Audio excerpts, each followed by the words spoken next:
Howdy all, left-handed glove here with an update to WeaponSwingTimer, and I've made a couple changes since the last big update. Big one you'll probably notice right now is that there's two separate bars, one for the player and one for the target, and then you'll also notice that we have separate main hand and offhand bars. That was a pretty big request. And then I've also changed where the configuration menu is, right? So like you can still open it the same way, but now it's in Blizzard's supported add-ons interface options.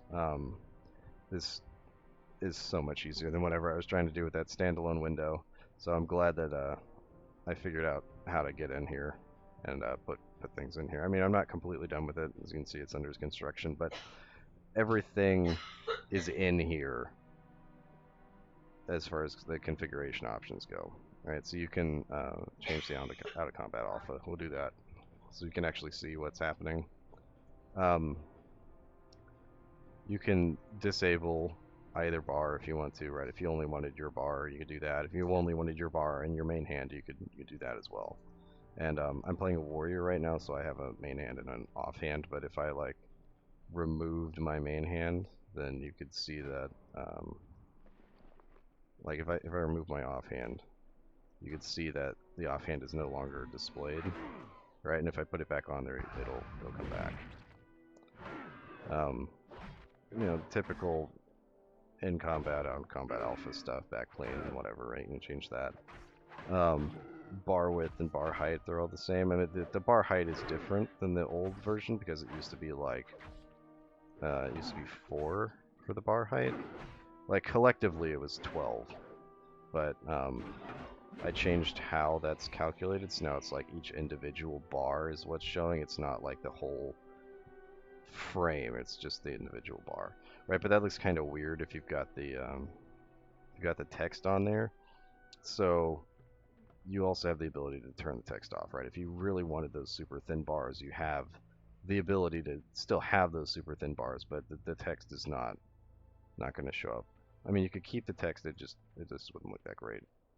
But yeah, the new default height is 10.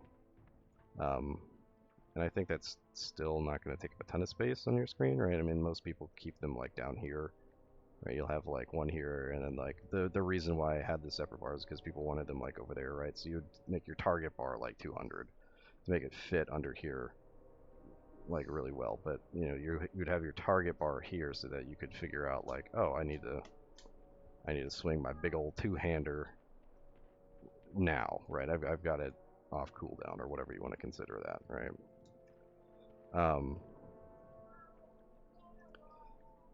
Let's see, what else is there? I think that is everything.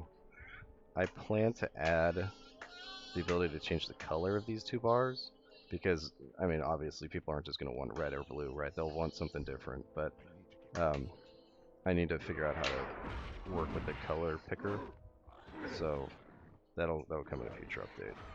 But as of right now, that's everything.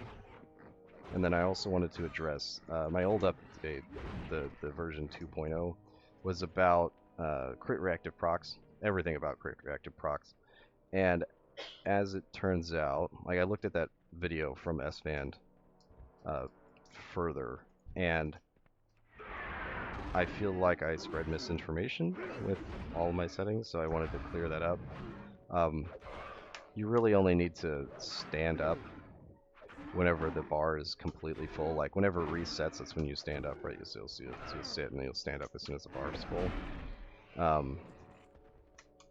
Because there wasn't any sort of like weird fixed delay or whatever, and I'm not sure if ping really matters. I mean, we're gonna have like 50 something ping, and I don't think it's gonna change anything. If it happens to work that way, I'll put the ping back in, but as it stands, there's no need for any of the crit reactive proc bars at all, so I took them out.